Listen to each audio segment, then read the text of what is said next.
Կար մի աղջիկ, անունը Նաստյա, նա սոց կայքով ծանոթացել էր մի աղջկա հետ, որն ապրում էր այլ քաղաքում, այդ աղջկա անունն էր Կատյա, նրանք հաճախ էին գրում միմյանց, եւ ահա մի օր Կատյան խնդրեց Նաստյայի հասցեն, ասելով, որ այդ քաղաքում, որտեղ ապրում է Նաստյան, ապրում է նա իր տատիկը։ Նաստյան առանց տարակուսանքի տվեց իր հասցեն Կատյային, եւ Կատյան ուղարկեց հետյալ հաղորդագրությունը, ես կգամ եւ կսպանեմ քեզ, Նաստյան ընկերուհուն գրեց. Լավ, վերջացրու, հահահա, իսկ Կատյան պատասխանեց, որ կատակ չի անում, դրանից հետո ինչքան Նաստյան մտնում էր կայք, Կատյան առցանց չէր լինում։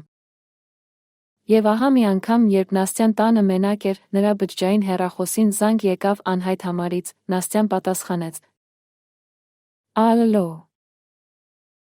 Բար Նաստյա, հիշում ես ինձ։ Ոչ, շփոթվելով պատասխանեց Նաստյան։ Այդ ես եմ, Կատյան, ես եկել եմ քո քաղաք, որպեսզի սպանեմ քեզ։ Նաստյան գունատվեց, բաց թողեց ձեռքից հեռախոսը, նա մտավ իր սենյակ, կողպեց դուռը, նա այդ վիճակով մնաց մինչ երեկո, ուղիղ ժամը 8-ին հնչեց դռան զանգը։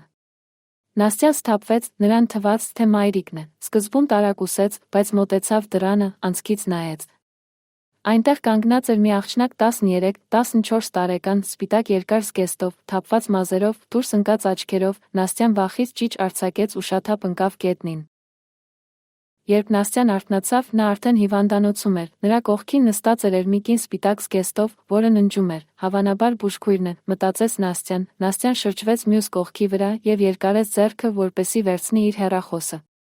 Նա հեռախոսը վերցրեց եւ նկատեց, որ բջջային էկրանի վրա այն աղջկա նկարն է, որից նա վախեցել էր, իսկ համարների ցուցակում միայն մի համար էր՝ Կատյա։ Նաստյայի մարմնով սարսուռ անցավ եւ նա տեսավ, թե ինչպես կարծեցել բուժքույրը ժպտաց նրան ասաց. Ախր ես կատակ չէի անում, Նաստյա։